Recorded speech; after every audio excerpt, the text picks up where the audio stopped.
All right. Welcome to episode 36 of the Jake Blanchard podcast. As always, we're brought to you by the fine folks at Fellowship Brand Premium Men's Grooming Products.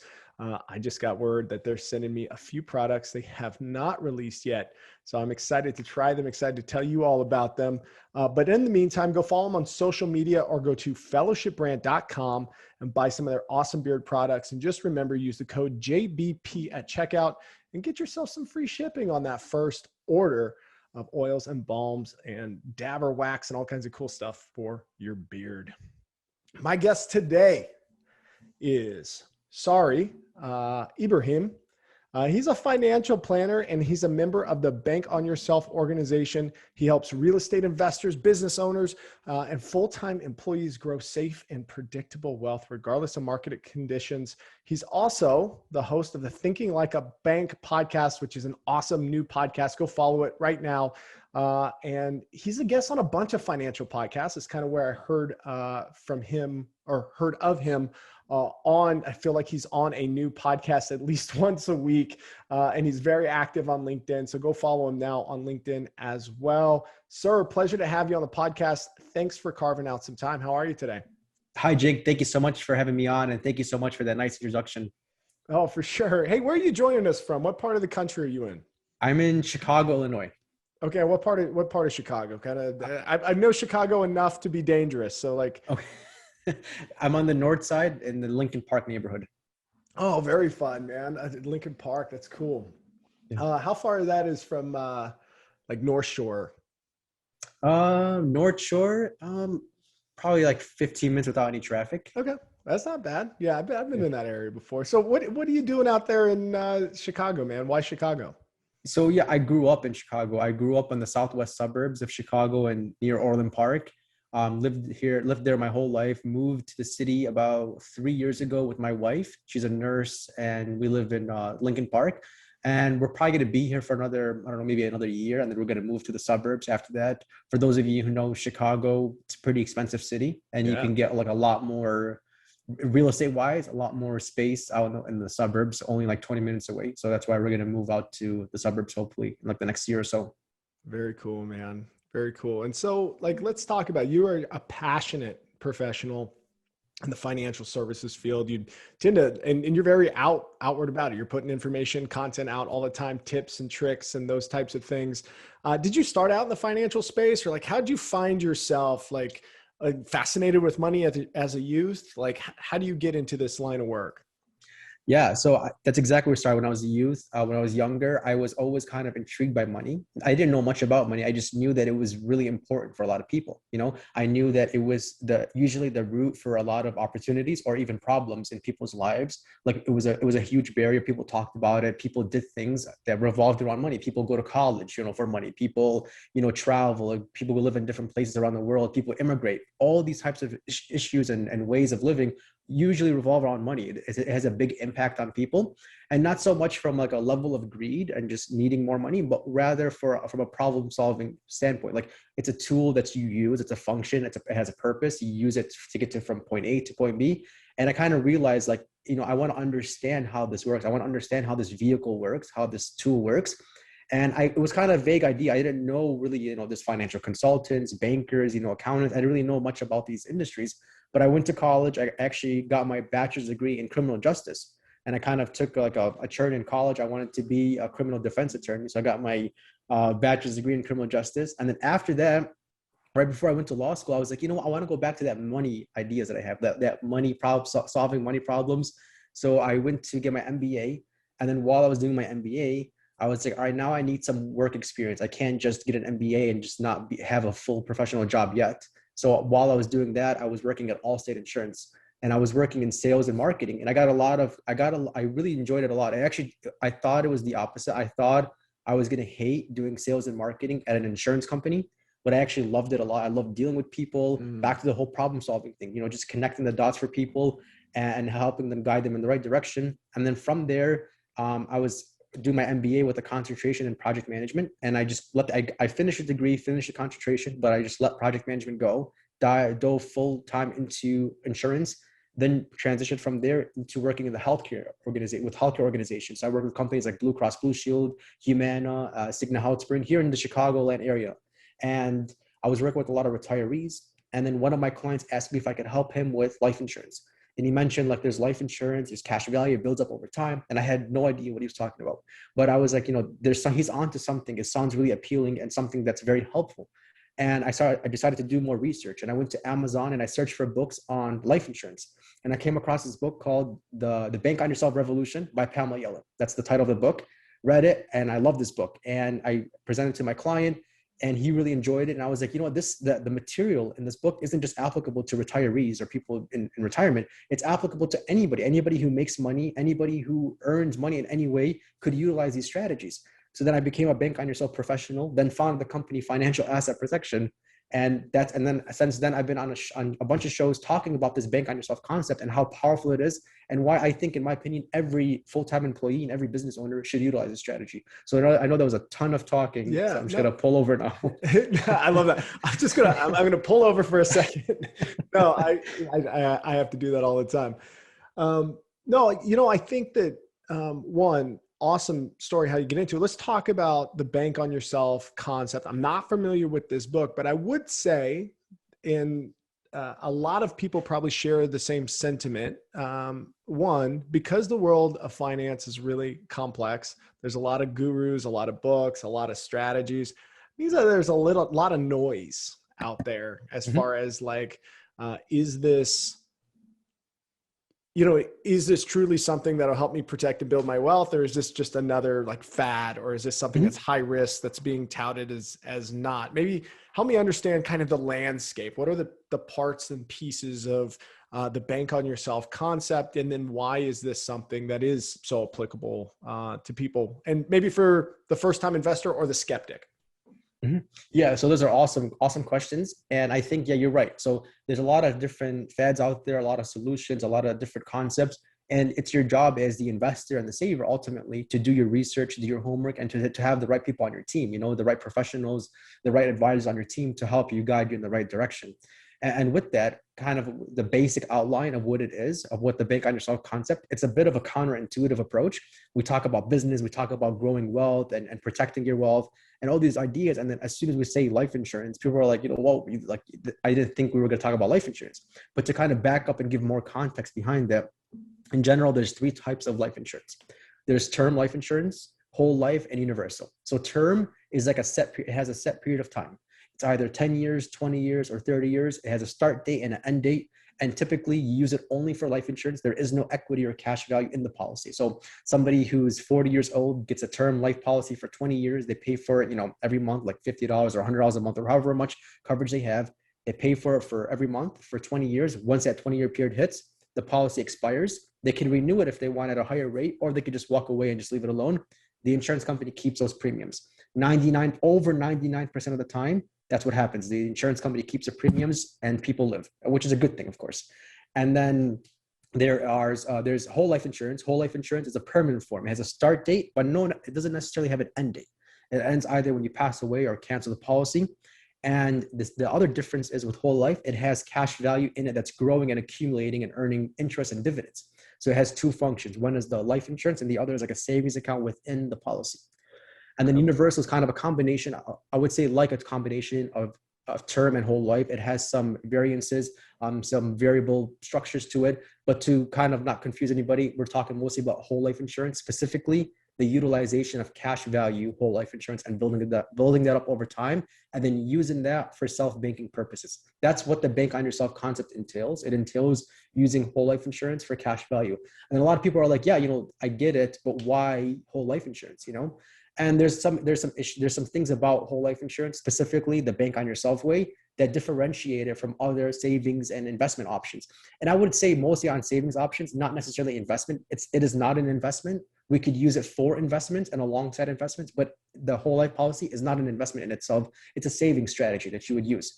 One thing that makes it different from other saving strategies is that it has guarantees behind it. It has guarantees in the growth, it has guarantees in the life insurance, and it has guarantees in the liquidity. So you always have the ability to borrow against it and use that for your business, for your real estate empire, for if you're a full-time employee and you want to save money on the side for retirement. There's a lot of different ways, a lot of different puzzles that you could utilize a strategy for. So it's kind of what it is in basic terms.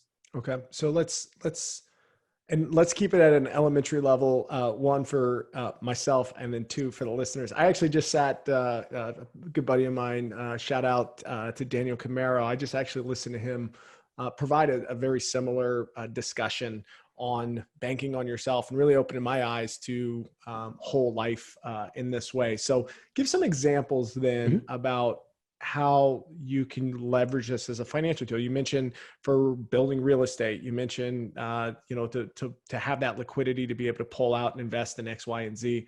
What is the mechanism that allows a whole life policy to be able to do that? Is it because it's not really classified as I guess like a 401k is classified, or, it's not like a saving vehicle like that? Yeah, you're right. It kind of has its own area of an asset. It's not a qualified account like a 401k or 403b is. It is not an investment like a mutual fund or a brokerage account.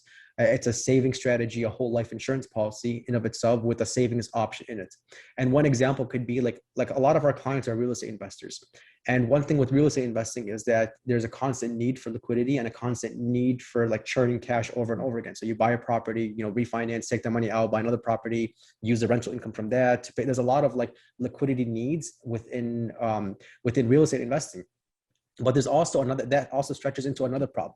Let's say I have the ability to constantly borrow and just leverage real estate and banks' the money from banks.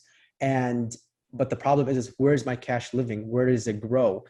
And this is where this concept could help. It can help by giving you the ability to grow your money and then borrow against it to use for real estate investing alongside down payments, or to even in some cases finance actual properties, depending on how much money you have in the policies. So if somebody has like $100,000 in a whole life insurance policy, they could borrow against that up to 90% of that, take $90,000 out without subtracting from the principal, and then buy a property with that, or use it alongside a down payment, or invest in somebody else's passive real estate funds, or even in other types of business. It doesn't have to be real estate, just to kind of give you an idea. So like in very basic terms, it's the ability to grow your money and save it at the same time. And then you're able to do so because as you're accumulating the money in the policy, as you're growing that cash value, anytime you access that money, you borrow against it. So if you have, 10,000, you borrow 5,000, you're taking $5,000 from the insurance company, leveraging their funds, holding your cash value as collateral. So you never subtract from the overall principal. It keeps growing over time uninterrupted. And that's one of the core principles of the bank on yourself concept, is the ability to have uninterrupted growth. So you're always growing your money no matter what. That's one thing that differentiates it from other savings options, is that like if you had, for example, a savings account and you put $1,000 a month for a year, at the end of the year, you have $12,000, you buy something now for $12,000, you just went from like, 0 to 12,000 and then back down to 0. And then typically people do that over and over again throughout time. They go from 0 to savings down to 0 and then up and down like a roller coaster. Whereas the bank on yourself concept allows you to grow your money when you want to access it. It keeps growing even when you borrow that money. So it gives you this linear growth of compound growth without ever having a reduction in the principal, because you're always borrowing against it. Okay. And then, so what are some of the limitations then of doing this strategy? I mean, obviously you're not, can you put $100,000 in it today and then borrow against that 100,000? Like, take somebody through it that is maybe just getting started. Mm-hmm. Yeah. So we do a financial analysis with clients. We determine their income, what they're currently doing for retirement, where they're currently at, what do they want to do with their money? And then from there, we build out a solution that accommodates that goal and that objective. Like it connects them to that goal. And let's say somebody's goal is to start this policy today and to start financing real estate deals. We could do a policy where they put in $100,000 today, and then tomorrow they turn around and borrow $90,000. Now, could that be the right solution for them? We don't know. The financial analysis allows us to do that. Some limitations include with utilizing the strategy is that, it's not too good to be true. You have to capitalize the policy first. You can't put $10,000 in year one and then turn around and borrow $100,000. You have to capitalize the policy first to be able to borrow against it. So there's a dip in kind of when you start the policy and starting it out. But it's a long-term strategy too. Like if a client reaches out to us and says, "Hey, I have $10,000. I want to triple this in a year," I would say I can't help you with that. So it's like, it's a long-term strategy. It's a way of recouping the interest you would otherwise pay to other lenders, and a way for you to become your own source of financing so you don't have to rely on banks. That's one of the key provisions of it, is the ability to always borrow against the cash value at any time you want. You could always borrow, no questions asked. Yeah, if we could pivot just for a second and just Yeah. talk about the current state of the financial environment in this country, man. Uh-huh. I can't help but sense kind of this growing potential inflation that might be coming our way. I think that there's certainly some unsustained kind of growth happening in certain housing markets, et cetera, et cetera. Like, what are, I guess, from somebody who's in this industry, do you share that? Like, am I missing something as far as like the volatility or the potential risk? I just can't help but look at what's going on in the stock market with things like GameStop. In my, again, I've got kind of a knuckle dragging understanding of this. I don't spend a ton of time like really understanding markets, et cetera, but help me understand, like, is this part of that volatility, or is this like separate? Yeah, that's an awesome question, Jake. A lot of people utilize this strategy since it's not hindered or affected by market conditions. So this means if you're utilizing the strategy, you have your money growing, and then there's a stock market crash, your money will not be affected by that. That's one of the key benefits of utilizing this, is the ability to not be affected by market conditions. Because here's the thing, let's say you're doing an awesome job at saving your money in the stock market, you know what you're doing, but suddenly there's a crash and you lose, half the principal that you had invested. There was nothing you could have done about that. And this is how a lot of people are when it comes to traditional investing and investing in the stock market, is they didn't see that coming. And kind of once you lose that money, now you need, like, if you lost 50% of your money, you would need 100% gain just to go back to where you were. Not 50% gain to go back to where you were. You would need 100% gain to go back to where. So it's the losses kind of outweigh or pull down the growth of the money over time. So the bank on yourself concept allows people to grow uninterrupted wealth without it being affected by market conditions. So if something does happen in the stock market, and I think, we talk about it all the time. I think there's going to be, in the beginning of COVID last year in March 2020, there was a dip in the stock market right when COVID hit, I think for the first 4 weeks of the pandemic. And then after that, it kind of just went back up. And then right now, I don't know, fast forward a year later, we hear talks all the time about the next huge crash coming up. It could be from the housing market, but a lot of changes have happened since 2008. So we don't know if that's going to be, it's identical to 2008. I don't think it will be identical to 2008. I think it will be a different way, or another type of crash, maybe from the amount of student loan debt that's out there, or the amount of auto loan debt that's out there. So different forms of debt could spiral into an economic crash. I don't know these things. But the point is that not needing to know what's going to happen in the market could be the reason why the strategy could be good for you. You never have to guess what's going to happen, and you never have to take unnecessary risks. You know that your money is parked somewhere safely and is always accessible. So even if there's something does happen, it'll be protected from that risk. And this is something we tell all business owners and real estate investors. Park your money somewhere that's going to always be accessible and still growing, even when there's a huge economic crash. Okay. And so, pivoting then, okay, so I'm a young person, or I'm an individual who's concerned about some of the volatility things that we talked about. How do I get my house in order? How do I organize my life in a way that I'm really starting to think financially for myself, and then being able to have a goals-based conversation with somebody like you? Mm-hmm. Yeah. So there's a lot of free content out there. We actually give away a free book. It's called Becoming Your Own Banker by Nelson Nash. The book provides a lot of context behind this concept and gives you a lot of information that you could use. So I definitely recommend checking out a lot of free content, free podcasts, YouTube videos that talk about the bank on yourself concept, also known as the infinite banking concept, and then getting an idea of it. And then all our consultations are free. So if you reach out to us, we can give you a free consultation. We can walk you through. We can even send you all the free content if you wanted to. Those are some of the ways. Also, I do this actually every day, Jake. I do something called the personal financial tracker. I log into it. It's an Excel sheet, and it has the date and the day. Like, for example, today is Tuesday the 30th.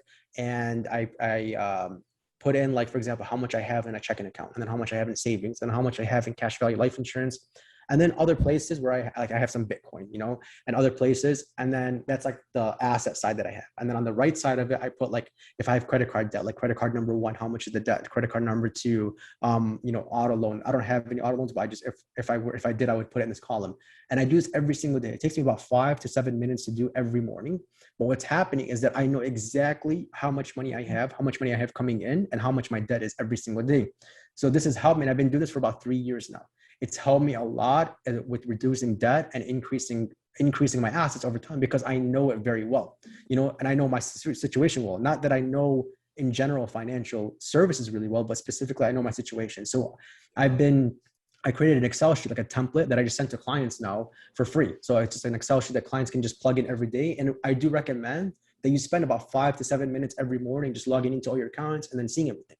Not only does it help you keep track of everything, but it also helps you identify like certain issues. Like if you have, for example, $5,000 in your checking account one day, and then the next morning you log in and you have 4,000, it's like right away, it was quickly, you saw that big dip from 5,000 to 4,000. And then you might notice like, you spend too much money in a certain area, or you're not even paying attention to your debt. A lot of people, I talk to a lot of clients, when we do a financial analysis, they haven't put together all their bills, all their credit card debt, all their 401k statements, everything like that in about 10 or 15 years even. Like they haven't done that in a really long time. They don't know exactly how much that they have. They don't know how much their assets are. And I think that's a big problem, because the more you know about something, the more you have the ability to control it. Yeah, very much. I mean, I love what you're saying here. I don't do this every day. My wife and I certainly a couple times a month sit down. You we try to have that family business meeting, right? You know, everything that's, how's our communication? How's our financial situation? How are we doing on our goals? What trips do we want to take? Like, how are the kids? Like, how are we parenting? Like, we try to do this 360 review and be kind of critical of ourselves and our techniques through a different lens. We really don't do it, from a financial standpoint. I think we touch on it, but I don't think we dive that deep. And I think that'd be really something really interesting to incorporate in at least a couple times a week of, really disciplined around inflows and outflows of cash, and being very, I don't know, what else do you do? How do you correct some of your, like, do you buy something and then you're reflecting in a different mindset and you're like, man, I really shouldn't have bought that. That's not consistent with what I'm trying to do. Or like, how do you manage that day to day besides the visibility? Yeah, so you're right. That does happen to me sometimes. A lot of times there's like clothes, for example, like clothes and shoes. I just don't see value in clothes and shoes. I don't know why. It's weird. Yeah. But I always think, like, every time I buy something, I always think like, I didn't really need it. I was just fine with this other pair of shoes, But one thing that helps manage money is helping managing time. So like knowing where you're going to be, knowing, your schedule, they go hand in hand, managing your time, managing your money. That's one of the things I use. And it's not, and with managing money, it's like a sport kind of, like, it's not going to just happen from like the first day. Like you have to practice at it and get the hang of it, and know yourself too. Like, yeah, everybody's different. Like some people have, like, I think everybody has their own things that they spend a lot of money on. Like some people have really expensive hobbies. Some people are really into like instruments, some people are into like traveling. So everybody has their own thing where they spend a lot of money on. And I think just like controlling that, and even with, and back to the bank on yourself concept, with the ability to grow and use your money at the same time, I like it too, because it doesn't hold you back from the things you want to experience and spend on. It just helps you kind of recoup it. It helps you become your own source of financing. So this way you could save your money and borrow at the same time.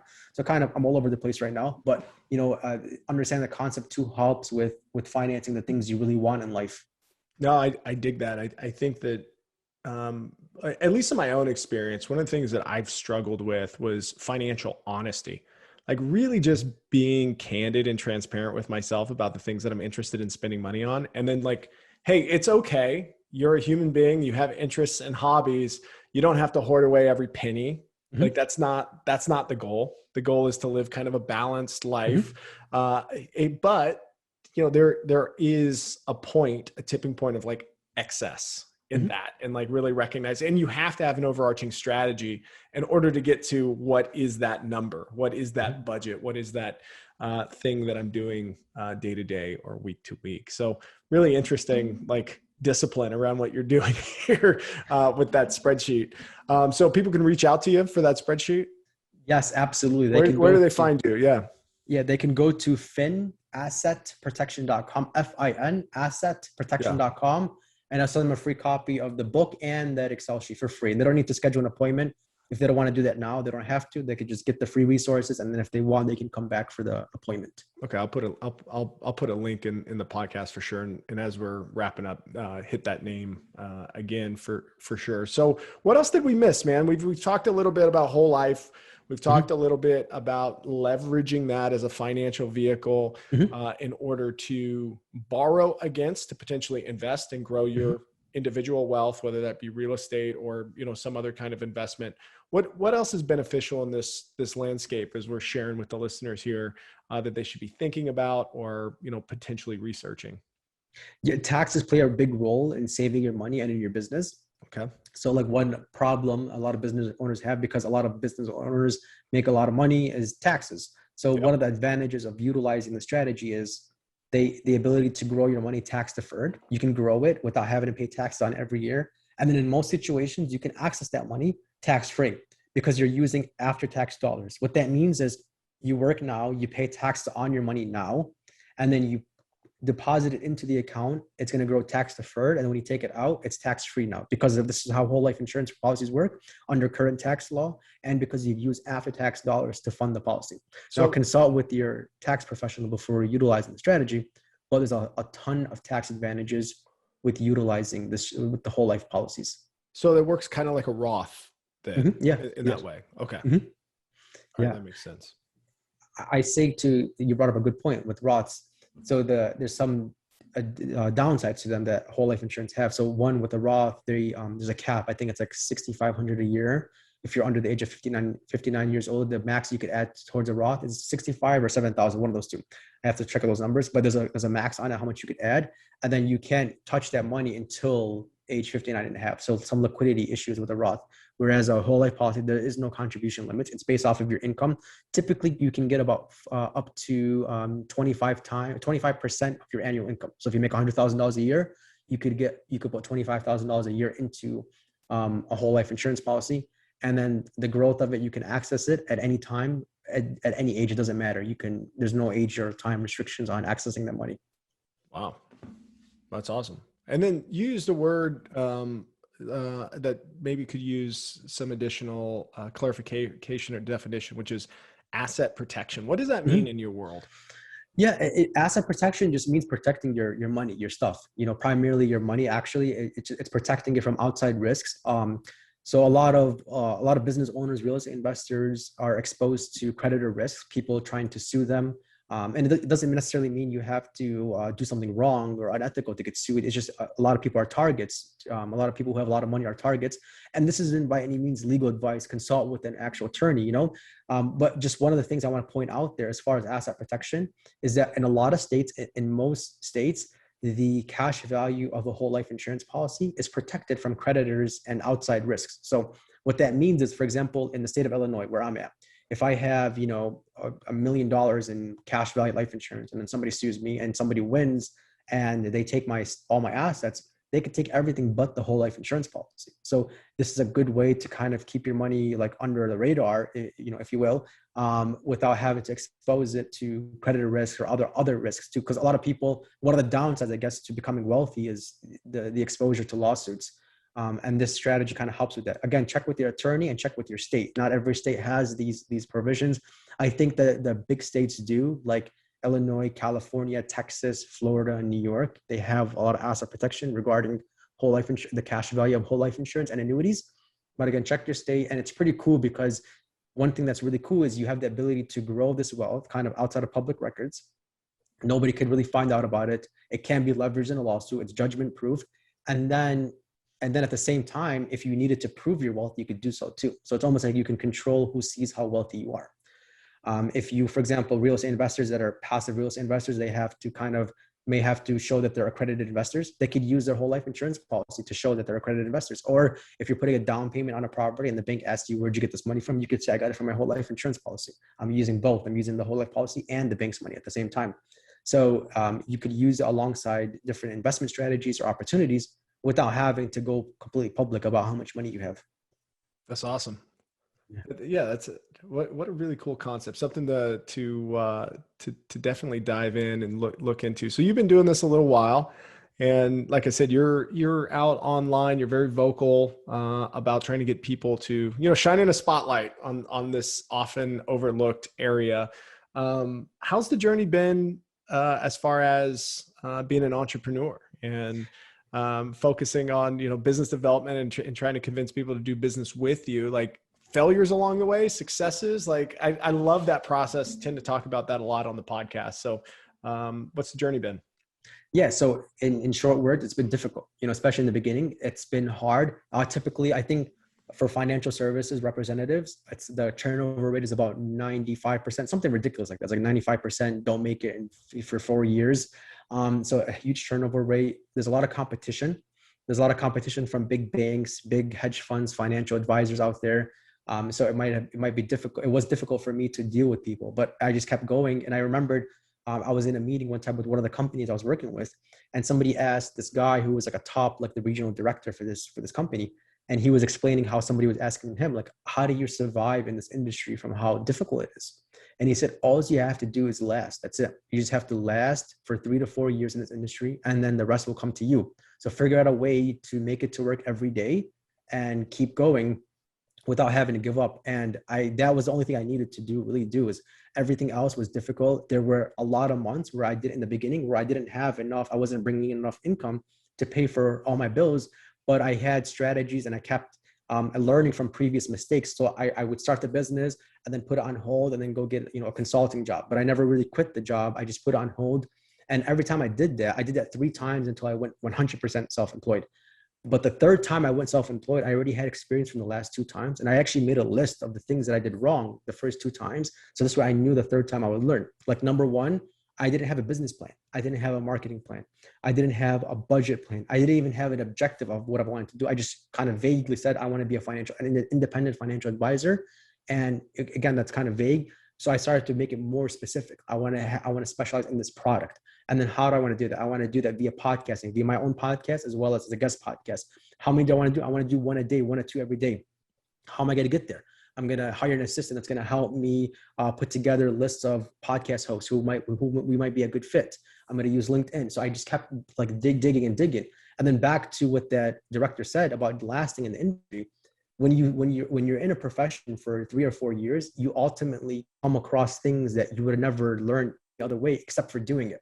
So I didn't learn these methods just from like reading like an article somewhere or just watching a YouTube video. I learned these from doing it every day. And then you come across different strategies and learning from the mistakes. So having done this for the 3rd time and learning from the past 2 times has a huge impact on the success I have right now. And I'm thankful I never completely quit and just let it go, because I would have missed a lot of opportunities from things I didn't see yet. It's the same thing with like a bamboo tree, right? When you plant a bamboo tree, it takes 5 years just for it to grow. But when it grows after 5 years, it grows, I think, like 100 feet a week for 10 weeks in a row. So in other words, for 5 years, you see nothing for 5 years, but you have to keep watering it, and then it rapidly grows. I don't know about 100 feet, but it grows fast. That's some big bamboo, man. Yeah.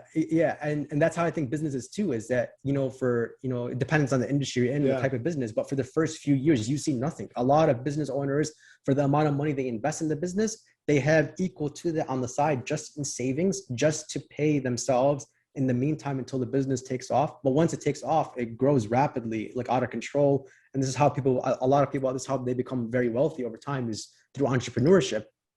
It's a struggle, and you have to have the ability to see something that hasn't grown yet. I love that. I love that sentiment. You have to be able to see something that hasn't grown yet. That's a powerful statement, my man. I really appreciate that. I appreciate that mindset. So, hey, as we're wrapping up on time, 45 minutes goes quick, my friend. Where can people find you? Again, and again, I'll put all the links below here on the podcast, but how do they find you? Name those free resources that they can get to from you, and then where to follow you on social. So yeah, the best way is finassetprotection.com, FIN assetprotection.com. And then you can schedule an appointment there. You can get the free ebook, the free tracker, and you can go to LinkedIn from there. You can go to my LinkedIn profile from the website. That's awesome. Hey, man, thank you so much for spending some time with me today, sharing with my listeners at least some strategies that they certainly should be thinking about, especially in uncertain times. How do you protect yourself? How do you protect your family? How do you protect your wealth and all that hard work that you're doing? And this is certainly a strategy to entertain. So thanks for your brain today on episode 36 of the Jake Blanchard podcast, my man. Thanks, Jake. Thanks for having me on.